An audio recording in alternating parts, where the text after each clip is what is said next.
Olá, você que acompanha a programação da TV Assembleia, canal 57.3, e é claro, você também que nos acompanha pelas redes sociais, em todas somos @AssembleiaRR, e sejam bem-vindos a mais um programa em pauta. E a gente inicia esse mês com uma campanha muito importante que é o Setembro Amarelo de Prevenção ao Suicídio. E para falar sobre esse assunto tão importante, a gente recebe aqui o psicólogo Wagner Costa. Bem-vindo, Wagner. Obrigado, para mim é sempre um prazer participar do Em Pauta e principalmente começando o mês falando do Setembro Amarelo. Pois é, o Setembro Amarelo, né? O suicídio é uma questão de saúde pública no mundo inteiro, né, Wagner? Por isso é tão importante a gente trazer esse assunto aqui para conversar mesmo sem tabus, né? Sem tabu. É o primeiro tabu a ser quebrado, é que as pessoas acham que falar sobre suicídio gera suicídio. E isso não é verdade. A grande questão é como se fala sobre o tema. É importante nós falarmos sobre saúde mental, é importante nós trazermos a discussão e esclarecermos as pessoas para que elas possam evitar ou prevenir o suicídio. Eu queria que você começasse aqui esclarecendo para a gente quais causas podem levar as pessoas a tirarem a própria vida. Uma das principais causas relacionadas ao suicídio, existem várias pesquisas que mostram isso, mais da metade das pessoas que cometem ou cometeram suicídio, elas sofriam de um transtorno de humor. Ou seja, ela tinha algum problema com depressão, com bipolaridade, com ciclotimia ou distimia, que são os principais transtornos de humor. E o principal é a depressão, que é aquele transtorno que tira da pessoa a vontade de viver, a energia, a força para a vida. Uma segunda coisa que é importante, que também é promotora de suicídio ou estimula o suicídio, é o consumo de álcool e outras drogas. Lembrando que uma substância psicoativa pode afetar o funcionamento do nosso cérebro e, infelizmente, na nossa sociedade, existe uma ideia de que as pessoas com 18 anos, elas são adultas. Hoje a neurociência mostra que os nossos circuitos cerebrais só estão maduros após os 21 anos, ou seja, uma pessoa com 18 anos ainda não poderia ter contato com drogas lícitas ou ilícitas sem a supervisão de um adulto ou com a supervisão de qualquer forma. Nós temos uma tolerância muito grande para o uso de substâncias psicoativas. Essas duas coisas são responsáveis por quase 70% dos suicídios. E é por isso que a Organização Mundial de Saúde diz que mais de 90% dos suicídios podem ser evitados se as pessoas tiverem supervisão e cuidado com antecedência. Nossa, e esse uso de substâncias tem iniciado na vida dos jovens cada vez mais cedo, né, Wagner? Cada vez mais cedo e dentro da família. Então, a própria família tem uma certa tolerância com o uso do álcool, principalmente. Nós sabemos que o álcool é responsável por vários problemas na nossa sociedade. Acidente de trânsito, violência doméstica e o suicídio está aí porque existem alguns transtornos que são desencadeados pelo uso de álcool. Nós precisamos repensar. E isso é um assunto que, neste Setembro Amarelo, eu quero conversar muito sobre isso. É repensar a forma como nós tratamos o uso de álcool na sociedade. Porque as instituições que estudam o efeito do álcool no nosso organismo recomendam a quantidade zero de álcool por semana. As pessoas às vezes dizem, não, mas eu só tomo um pouquinho. A recomendação é zero. Não existe recomendação segura para o uso de álcool. Tudo bem, nós sempre usamos, a humanidade sempre usou o vinho, a bebida alcoólica como diversão, como mecanismo de relaxamento. Mas nós precisamos usar com muito mais responsabilidade do que estamos usando atualmente. Wagner, e quais são os sinais de alerta, né, do comportamento suicida? Os principais sinais de alerta são exatamente a mudança no comportamento da pessoa em relação a ela mesma, ela começa a se isolar, e em relação aos outros, que ela começa a ficar mais agressiva, ou ela começa a ficar muito debochada, ou, como eu sempre digo, e as pessoas se assustam, alegres demais. Quando você tem um amigo e ele se isola demais, ou ele se tornou alegre demais, ele pode estar sofrendo psiquicamente, e esse isolamento ou essa alegria em excesso podem ser mecanismos e tentativas de superar o sofrimento psíquico. Uma pessoa que começa a desenvolver depressão, ela vai apresentar perda de energia, ela vai se isolar, ela vai chorar com facilidade, ela vai se irritar com facilidade, ela muda o comportamento em relação ao apetite, ou ela come demais, ou ela come de menos, ou ela dorme demais, ou ela dorme de menos, e ela perde o prazer de fazer aquelas coisas que antes ela fazia e dava prazer a ela. Então é muito importante nós conhecermos o outro para percebermos a mudança de comportamento dele. Wagner, e a gente continua conversando sobre esse assunto daqui a pouco. A gente vai para o intervalo rapidinho, já voltamos. Estamos de volta com o programa Em Pauta e hoje nós recebemos aqui o psicólogo Wagner Costa para conversar sobre prevenção ao suicídio. Wagner, agora eu queria que você explicasse por que essa taxa, esse índice de suicídio é tão grande entre os jovens e adolescentes, né? Veja, não existe uma explicação. Hoje nós sabemos que o comportamento suicida, o suicídio em si, ele tem relação com genética, ele tem relação com o ambiente, ele tem relação com a forma como a pessoa encara tudo isso. Agora tem uma coisa muito importante, porque a Organização Mundial de Saúde mostra nos seus estudos que tem muito suicídio entre jovens, principalmente de 15 a 19 anos.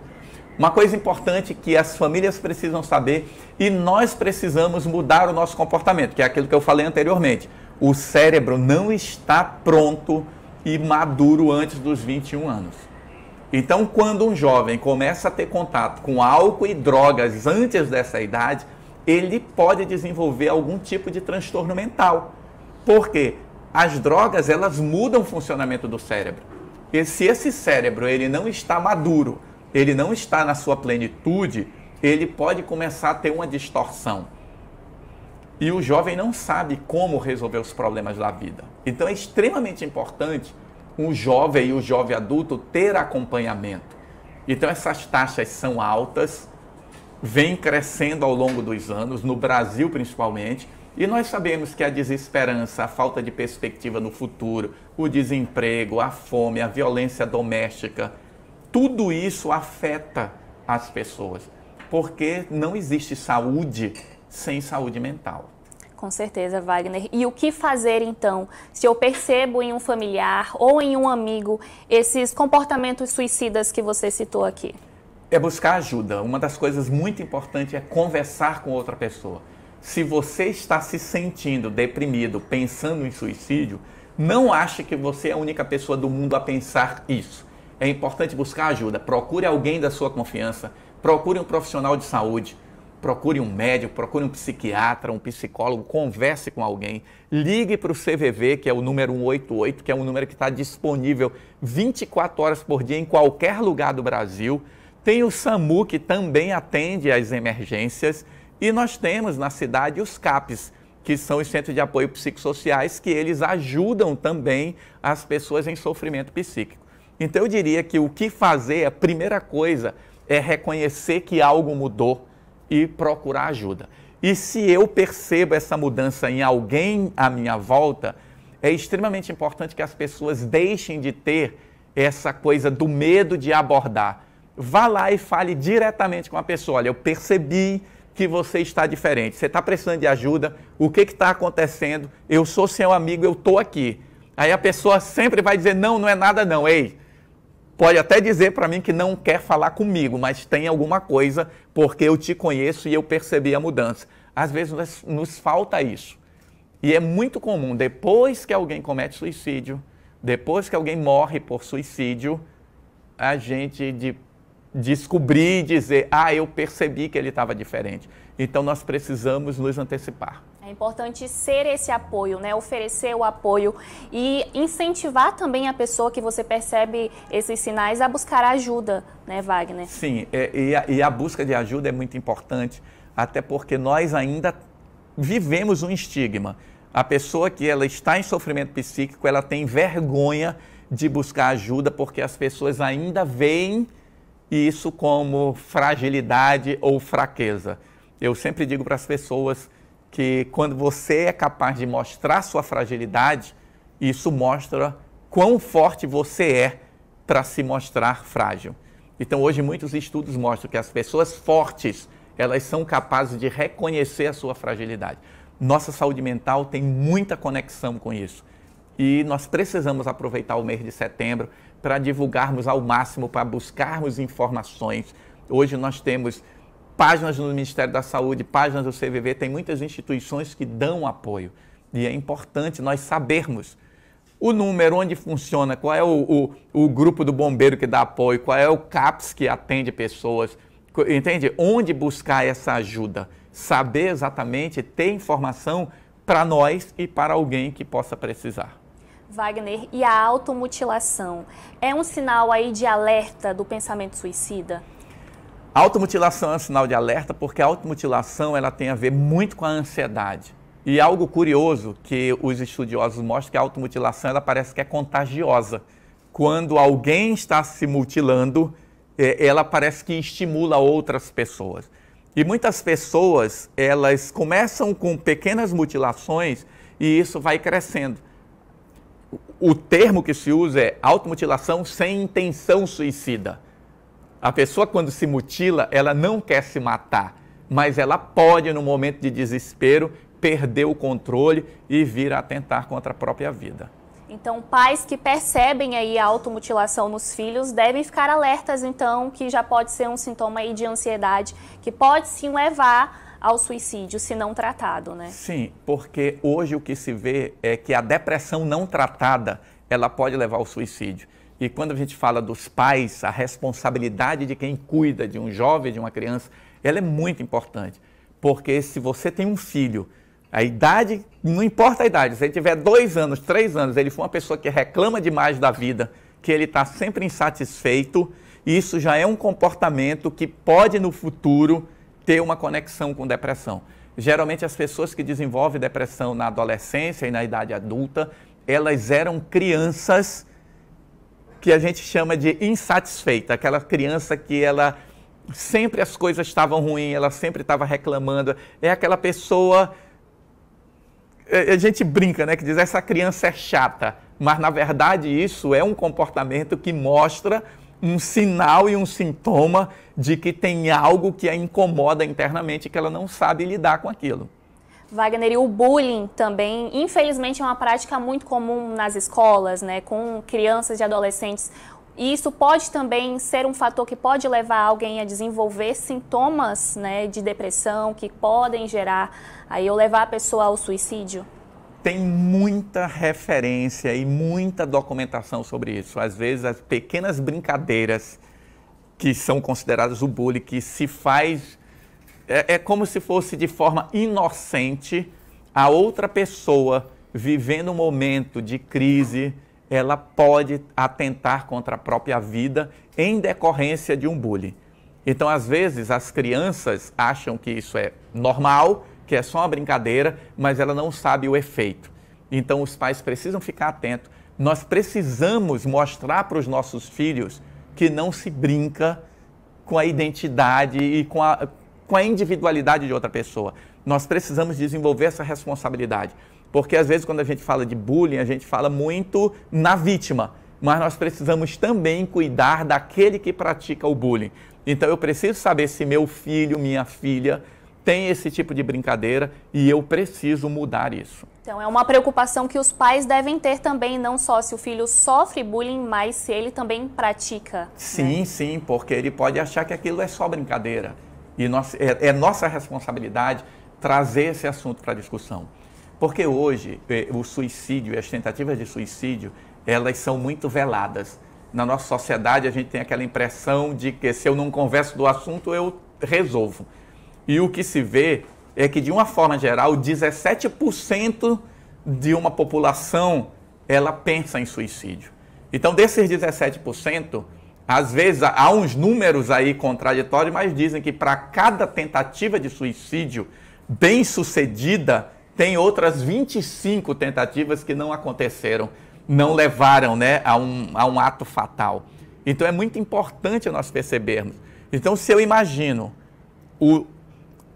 como é que eu diria, assim, para você que nos ouve, o efeito de uma perda por suicídio numa família. Afeta os pais permanentemente, os irmãos, os amigos. Então, uma pessoa que tira a própria vida, ela afeta toda uma comunidade. É importante nós pensarmos na prevenção e tratarmos esse assunto com muita seriedade. Wagner, e a gente continua falando sobre isso daqui a pouco. A gente vai para mais um intervalo, já já voltamos.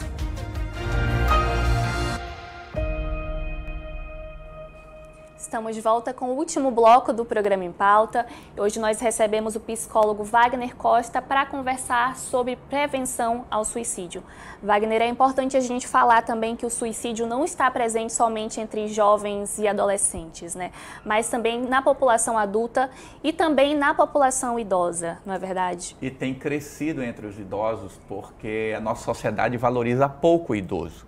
Então tem muitos idosos, e eu tenho percebido isso, eles estão se sentindo como isolados. Muitos idosos, eles estão dentro da família porque eles têm uma pensão, porque tem um dinheiro que a família depende daquele dinheiro, mas que as pessoas não valorizam esse idoso. Então, o isolamento social que o idoso sofre pode desenvolver nele uma ideação suicida. Além do que, o envelhecimento, ele vai causando degeneração cerebral. Então, a pessoa pode mudar de comportamento, ela pode nunca ter pensado em suicídio e, pelo envelhecimento, por algum tipo de demência, ela passar a cogitar a ideia. Wagner, agora o que fazer se eu percebo esses sintomas em alguma pessoa, converso com ela, mas ela não se mostra aberta, ela não quer ajuda, eu posso obrigar essa pessoa a buscar ajuda? O que eu devo fazer? Veja, se eu conheço alguém que eu acho que precisa de ajuda e essa pessoa não me escuta, eu devo procurar alguém do ciclo de convivência dela, um familiar, e comunicá-lo sobre isso. Porque é um tema muito delicado, muito complexo, que às vezes não é fácil você ajudar, porque ouvir a pessoa sem criticar não é muito fácil. Nós temos uma tendência muito grande a criticar. E quando, na verdade, o outro quer ser acolhido, ele quer que você escute, ele quer compartilhar o sofrimento dele. E na maioria das vezes, uma pessoa que está pensando em suicídio, ela está sentindo a vida sem saída. Ela acha que a vida dela não faz sentido, que ela não serve para nada, que ninguém gosta dela, que não tem perspectiva de mudanças positivas no futuro. Então é preciso envolvê-la de uma forma muito sutil. E às vezes pode ser que eu não seja a melhor pessoa. Então, se eu quero ajudar e não consigo, eu devo compartilhar com outras pessoas para que amigos mais próximos possam conversar com ela. Wagner, eu sei que não tem uma fórmula mágica, né? Mas como afastar esses pensamentos suicidas? Tem algumas práticas que podem ajudar nesse sentido? É importante as pessoas terem bons relacionamentos, isso é fundamental. Cultivar boas amizades, eu praticar atividades que me deem prazer. Hoje nós sabemos que a atividade física tem uma relação muito direta com saúde mental. Dormir bem, praticar esporte, se alimentar bem, fazer parte de grupos que ajudem outras pessoas. Hoje a psicologia positiva recomenda que a gente participe de grupos de ajuda. Porque toda vez que eu ajudo outras pessoas, eu consigo enxergar melhor a vida e consigo dar sentido para a nossa vida. Tem um colega, o Carlos Aragão, que ele usa um termo que é densidade existencial. Eu preciso melhorar minha densidade existencial. O que é essa densidade existencial? É eu ter bons amigos, é eu ter boas experiências, é eu ter apoio social, é eu estar cercado de coisas boas. É claro que a vida é composta de alegrias e tristezas, mas eu preciso praticar essa densidade existencial para que minha vida faça sentido e eu perceba esse sentido e isso me dê mais vontade para viver. Wagner, já para finalizar nossa entrevista, eu queria que você mandasse um recado para as pessoas de casa que estão nos acompanhando e podem estar aí passando por momentos difíceis, né? Durante esse momento, eu queria que você mandasse um recado para essas pessoas. O principal recado é dizer às pessoas que falar sobre saúde mental não deveria ser um assunto estranho entre amigos. Essa é uma frase que eu venho repetindo e que muitas pessoas ainda vão ouvi-la esse mês aí em vários lugares. a ideia é que é preciso conversar sobre o assunto. É preciso tirar o estigma. As pessoas não podem sentir vergonha ou medo de falar que não estão se sentindo bem. É importante buscar ajuda. Então é preciso que você veja o outro como alguém que você realmente pode ajudar. Isso é muito importante. Essa possibilidade do outro perceber que eu estou disponível a ele.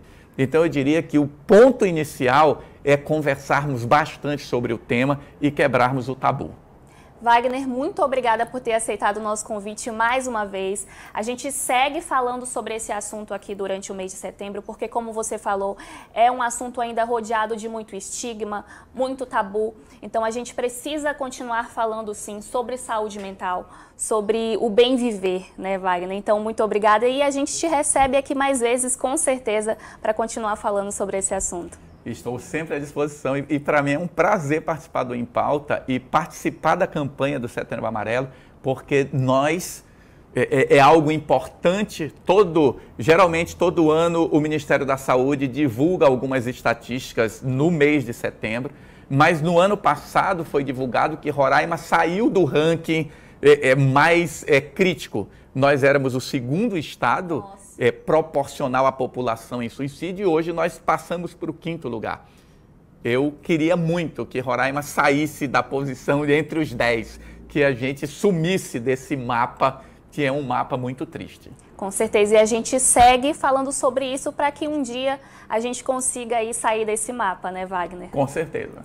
Maravilha. E eu me despeço de você aí de casa também. Muito obrigada pela sua audiência, pela sua companhia. Eu te encontro no próximo programa Em Pauta. Tchau, tchau.